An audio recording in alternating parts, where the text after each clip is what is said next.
자, 우리 함께 인사해 보겠습니다. 샬롬.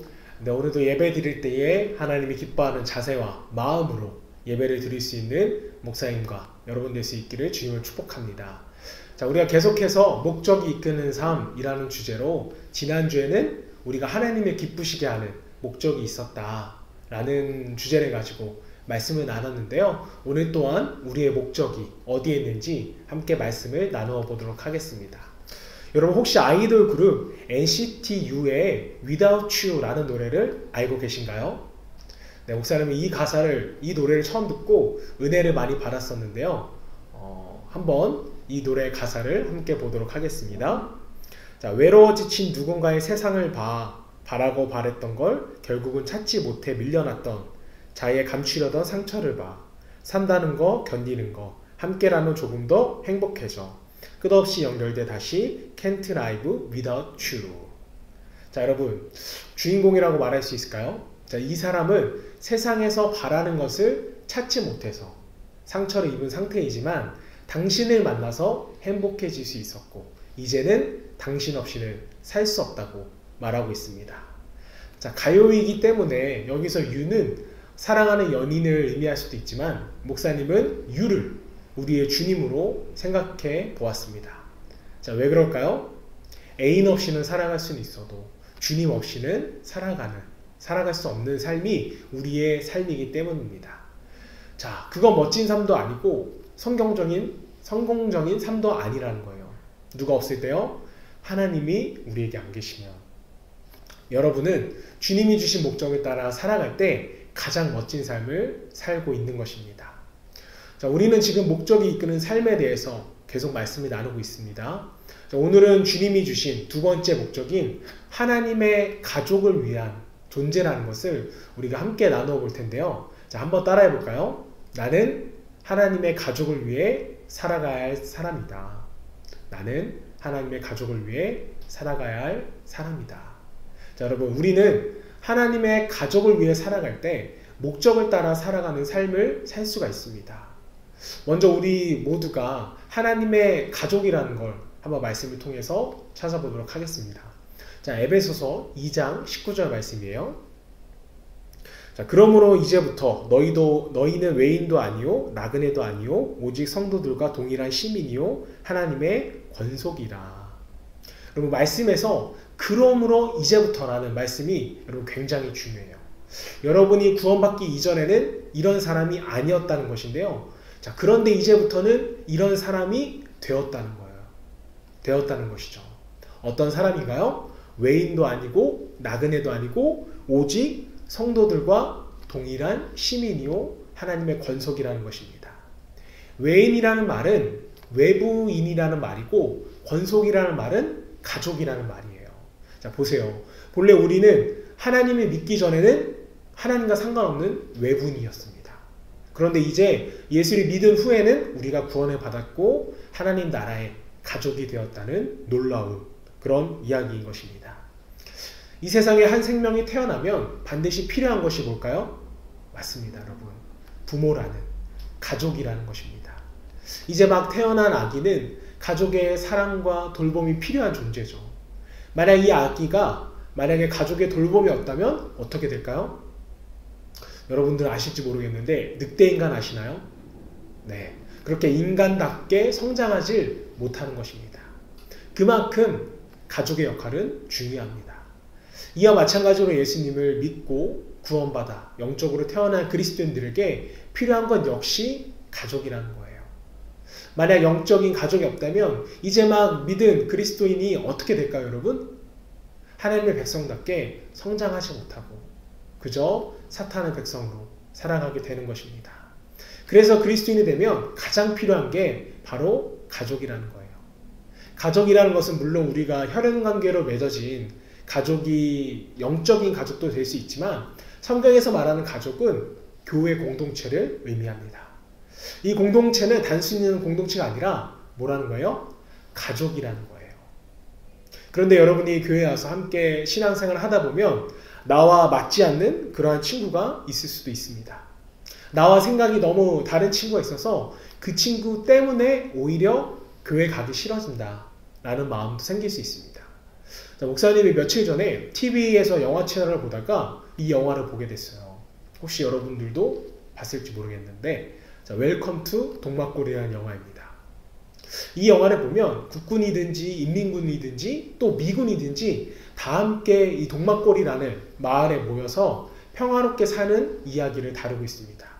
이처럼 이념이 다르고 생각이 다르지만 국군과 인민군과 심지어 미군까지 하나가 될 수 있는 마을이 바로 동막골이라는 거예요. 나중에 그 마을에 폭격한다는 사실을 알고 이 세 부류의 사람들이 자기의 목숨을 바쳐서 그 마을을 지키는 모습을 보게 됩니다. 이들은 이 마을에서 진정한 가족이 되어버린 것이죠. 여러분, 교회가 바로 이런 것입니다.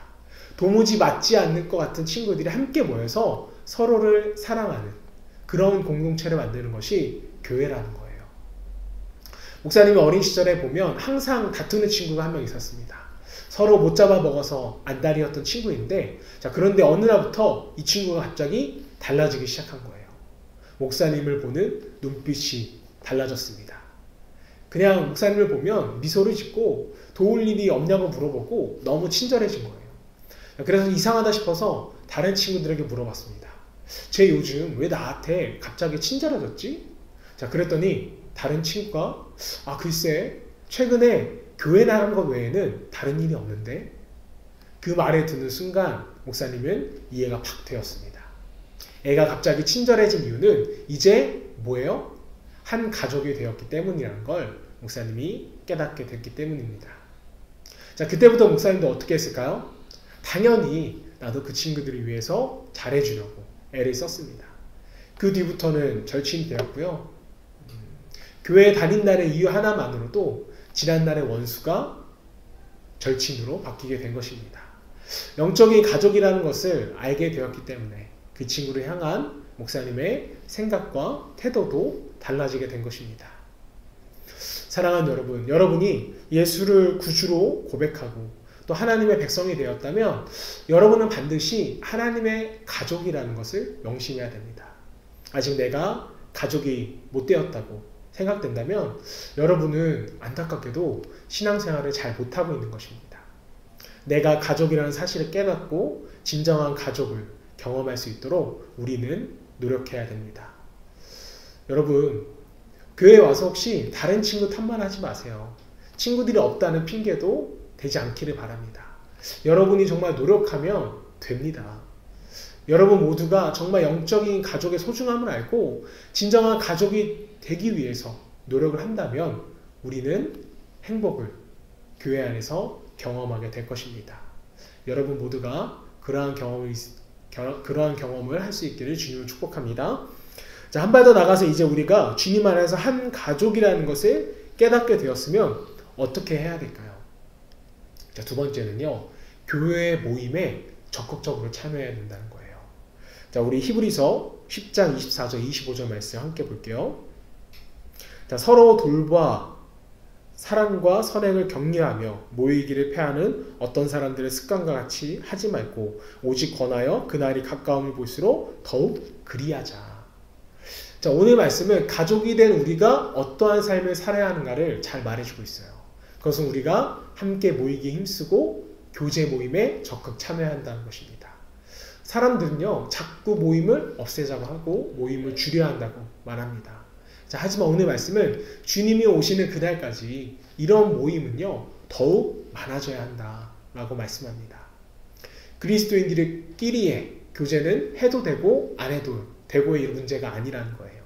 교제는 우리의 인생에 있어서 아주 중요한 목적이 되어야 됩니다. 그래서 오늘 말씀처럼 우리는 열심히 서로를 돌보는 일을 해야 되는 것이죠.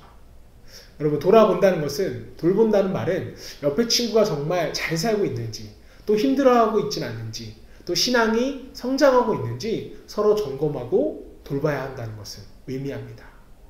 또 여러분 뭐예요? 말씀을 보면 모이기에 힘써야 한다고 말해요. 모임에 열심히 참여해서 공동체를 세우고 경험하는 것이 우리 인생의 중요한 목적이기 때문입니다. 이런 시간을 가지기 위해 내 시간을 투자하는 것은 아까워해서는 안 되는 것이죠. 여기에 나의 모든 것을 투자할 수 있는 사람이 인생의 목적을 바로 알고 살아갈 수 있는 것입니다. 어떤 친구들은 예배만 잘 드리면 되지 교제까지 꼭 해야 하는가요? 여러분, 중고등부 예배만 드리면 되지 왜 분반 모임까지 참여하라고 할까? 이렇게 말하는 친구는요, 내 인생의 목적이 가족을 이루는 것임을 잘 모르는 친구들이에요. 영적 가족으로서 가장 먼저 해야 하는 것은 교제 모임에 적극적으로 참여하는 것입니다. 지금은 우리가 비록 코로나라는 이 전염병 때문에, 바이러스 때문에 잠시 모임을 못하고 있지만, 다시 우리가 대면 예배가 시작되면 공과 모임과 우리 2부 활동을 하게 되면 적극적으로 모임에 임해야 합니다. 주님 안에서 교제하는 것이 우리 인생의 중요한 목적이기 때문이에요. 혹시 여러분 중에 목사님, 교회 모임에 참여 안 한다고 지옥 가는 건 아니잖아요. 이렇게 말하는 친구가 있을지도 모르겠어요. 자, 하지만 목사님이 분명히 대답 하나 해드리겠습니다. 지옥에는 안 가지만 하나님의 백성이 되었음에도 불구하고 교회 모임에 참여하지 않는 것은 하나님이 싫어하신다는 거예요. 기뻐하지 않으십니다. 우리는 예수를 믿어야 할 뿐만 아니라 어딘가에 소속되어 있어야 한다는 거예요. 만약 우리가 예수를 믿고 거듭나 하나님의 자녀가 되었다고 해도 교회에 소속되어 있지 않으면 어떻게 될까요? 교회의 사랑과 그리고 관심을 공급받지 못하면 우리 영적인 삶은요, 시들기 시작하고 결국 영적인 모습은 아예 없어지고 말 것입니다.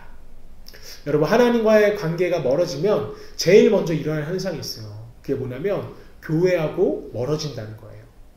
교회와 멀어진다는 것은 교회의 지체들이 멀어지고 또 교회학교 선생님이 싫어지고 목사님이 미워지는 것을 말합니다.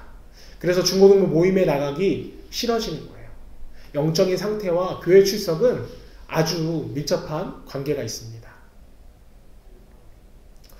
여러분에게 신앙이 회복되고 하나님과의 관계가 회복되면 교회에 오지 말라고 해도 여러분 목숨을 걸고 교회에 나오게 되는 것입니다. 영적 가족의 소중함을 알게 되고 영적 가족에 대한 관심이 깊어지는 거예요. 그래서 교회가 좋고 또 교회 친구들이 좋고 목사님과 선생님들까지도 우리가 좋아지는 것입니다. 이렇게 되면 당연히 우리 마음에 행복감이 들겠죠. 여러분의 인생의 중요한 목적은 영적 가족이 되는 것임을 잊지 않기를 바랍니다. 여러분들이 영적 가족인 교회의 모든 모임에 적극 참여하고 있으면 인생의 목적을 따라 잘 생활하고 있는 거예요. 하지만 이런저런 핑계를 대고 자꾸 빠지려고 하는 친구들은 이 목적을 잃어버리고 살아가는 것입니다. 진정한 가족이 되기 위해 가장 힘쓰고 노력해야 할 부분이 바로 교제의 모임에 적극적으로 참여하는 것입니다. 오늘 말씀은 주님이 오시는 그날이 가까울수록 더 그리하라고 말씀하고 계세요. 주님 오시는 그날까지 교제 모임에 적극 참여하여서 여러분에게 주신 하나님의 목적을 아름답게 이룰 수 있는 하나님의 친구들이 되시기를, 자녀들이 되시기를 주님으로 축복합니다. 자, 마지막으로 이제 우리가 주님 안에서 한 가족이라는 것을 깨닫게 되었으면 어떻게 해야 될까? 자, 세 번째로 지체의 역할을 잘 감당해야 한다고 성경은 말하고 있습니다. 우리 에베소서 4장 16절 말씀 함께 보도록 하겠습니다. 자, 그에게서 온 몸이 각 마디를 통하여 도움을 받음으로 연결되고 결합되어 각 지체의 분량대로 역사하여 그 몸을 자라게 하며 사랑 안에서 스스로 세우느니라. 자, 여러분, 우리는 구경꾼 입장에서 수동적으로 교회를 다니는 사람이 되어서는 절대로 안 될 거예요. 자, 교회 생활과 신앙생활에 있어서 좀 더 자발적이고 적극적으로 참여할 때 우리는요, 영적으로 성장되어지고 또 견고한 믿음을 가질 수 있게 되는 것입니다. 하나님은 여러분 한 사람 한 사람을 몸인 교회의 지체로 세우셨을 뿐만 아니라 모든 사람들에게 가족 공동체 안에서 특별한 역할을 주셨다는 거예요. 자, 성경은 교회의 머리는 그리스도라고 말하고 성도는 몸인 교회의 지체라고 했습니다. 자, 이 말이 무슨 뜻일까요? 우리 각자가 어떤 사람은 교회의 발로, 어떤 사람은 교회의 손으로, 어떤 사람은 교회의 눈에 해당되는 역할을 하나님이 주셨다는 것인데, 만약 한 지체라도 이것을 포기하고 자기의 역할을 안 한다면 여러분 교회는 어떻게 되는 걸까요? 그렇죠. 건강을 잃어버리고 병들게 되는 것입니다. 또 몸의 각 부분이 제 역할을 잘 감당하고 또 다른 부분들의 성장을 도울 때 몸 전체가 건강한 사람이 될 수 있는 것이죠. 어떤 공동체이든지 헌신이 필요한 공동체는 있어야 됩니다. 자, 그러면 우리가 어떻게 우리의 역할을 잘 감당할 수 있을까요? 오늘 말씀이 그것을 잘 보여주고 있어요. 우리 에베소서 4장 우리 15절 16절 말씀 앞에 자세히 보도록 하겠습니다. 자, 오직 사랑 안에서 참된 것을 하여 범사에 그에게까지 자랄지라. 그는 머리니 곧 그리스도라. 그에게서 온몸이 각 마디를 통하여 도움을 받음으로 연결되고 결합되어 각 지체의 분량들이 역사하여 그 몸을 자라게 하며 사랑 안에서 스스로 세우느니라. 자, 여러분 말씀 잘 보세요. 먼저 그에게서 라는 말씀이 중요합니다. 그에게서 누가 도움을 받음으로 여러분 연결되고 결합되고 있어요? 본문에 그것은 온 몸이라고 설명을 합니다. 자, 그러니까 모든 친구들은 주님과 친밀한 관계를 맺고 주님으로부터 오는 능력으로 충만한 삶을 살아야 한다는 것입니다. 그 뒤에 어떻게 해야 돼요? 각자 마디를 통하여서 라는 말이 중요해요. 자, 머리에 있는 능력이 발끝까지 전달되려면 여러분 어디를 통과해야 돼요? 말씀처럼 각 마디를 통과해야만 하는 것입니다. 자, 그런데 머리에서는 능력을 계속 부어주고 있는데 허리에서는 자기만 받고 다음 마디로 전달해주지 않는다면 어떻게 될까요, 여러분? 하반신 마비가 일어나는 것이죠. 몸이 병들고 제 기능을 하지 못한다는 것입니다. 자, 목사님은 오래전에 부모님이 하셨던 텃밭에 가서 호박을 딴 적이 있습니다. 그런데 목사님이 호박을 따다가 실수로 호박 넝쿨 중간을 꺾어버린 거예요. 목사님은 그래도 완전히 끊어지지는 않았기 때문에 살 수 있을 거라고 생각을 했습니다. 그런데 그 기대는 완전히 무너지고 말았습니다. 서서히 시들더니 마침내 맺혀있던 열매까지 말라 죽어버렸기 때문입니다. 사랑하는 여러분, 여러분들 중에도 이 호박처럼 서서히 죽어가는 친구들이 있을지 모르겠어요. 그런데 여러분이 살아날 수 있는 방법이 있습니다. 뭘까요? 그리스도 머리 대신 예수님을 붙잡고 각 마디 지체들의 도움을 받으면 우리는 살아날 수 있습니다. 주께 나아가 기도하고 지체들에게 나아가 교제하면 고치시고 싸매시는 우리 주님의 능력으로 우리는 회복이 되는 것입니다. 자, 그런 다음에 우리는 말씀과 같이 자기의 역할을, 지체된 역할을 감당하는 것입니다. 여러분들 지금 교회 오는 것이 싫고 교회 활동하는 것이 마음에 들지 않는다면 여러분들은 지금 속히 회복되어야 하는 상태이지 절대 교회에서 무엇을 한다거나 하려고 시도하면 여러분들은요 아마 더 힘이 들 거예요. 사랑하는 여러분, 하나님은 여러분이 주님 안에서 온전히 회복되어져서 지체된 역할을 감당하기를 원하십니다. 그러기 위해서는 우리는 교회 안에서 가족들과 교제하고 또 모이기를 힘쓰므로써 우리의 영적인 건강을 회복시켜야 될 줄 믿습니다. 성경에서 말씀하는 교제는요 단순히 먹고 마시고 노는 그러한 교제를 의미하는 게 아니에요. 함께 어떤 사역에 동참하고 참여하는 것을 의미합니다.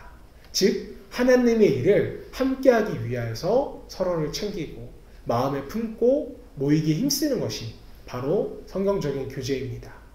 우리 중고등 학생들 모두가 이런 교제에 힘쓸 수 있기를 주님을 축복합니다. 여러분 이제 말씀을 정리하도록 할게요. 우리는 믿음으로 주 안에서 한 가족이 되었다는 거예요. 이건 우리가 부정할 수 없는 사실입니다. 또 그 가족은 모여서 서로를 위해서 기도하고 힘이 되어 주어야 한다는 거예요. 그리고 그 간신과 사랑으로 성장한 사람은 교회에서 자신의 역할, 지체된 역할을 해나가야 하는 것이 바로 우리의 삶의 목적인 것입니다. 이 거룩한 공동체에서 우리가 도움이 되고 역할을 감당하기 위해서는 우리가 여러분 멍하니 가만히 있을 수만 없다는 거예요. 공동체를 섬기기 위해서 내 은사를 발견하고 내 달란트를 개발해야 하는 것입니다. 이와 같이 나에게 주신 은사로 공동체를 섬기는 것이 내 인생의 가장 중요한 목적입니다. 여러분 대부분이 미래를 준비하기 위해 공부도 하고 또 운동도 하고 훈련도 받고 있을 거예요. 자, 그러나 미래를 위해서 가장 중요한 준비는 공동체를 섬기기 위해서 여러분의 은사를 개발하는 것입니다. 하나님은 분명 여러분 모두에게 교회를 위한 은사를 주셨어요. 그래서 어떤 친구는 우리 중고등부에서 드럼도 치고 어떤 친구는 싱어로 우리 중고등부를 섬기고 있는데요. 이러한 은사는 무엇이 높고 낮다고 평가할 수는 없이 모두가 귀한 은사인 것입니다. 아직 여러분의 은사를 모른다면 또 교회에서 악기나 찬양으로 봉사하고 싶은데 내가 아직 할 줄 모른다면 목사님하고 선생님들께 언제든 요청하면 여러분의 은사를 키울 수 있도록 도움을 주도록 하겠습니다. 하나님의 가족을 섬기기 위해서 나의 달란트를 개발하고 내가 가진 은사가 있다면 열심히 섬기는 삶을 살아서 하나님이 여러분을 주신 목적을 멋지게 이루고 놀라운 축복과 하나님의 은혜를 경험하는 여러분의 귀한 삶이 되시기를 주님을 축원합니다.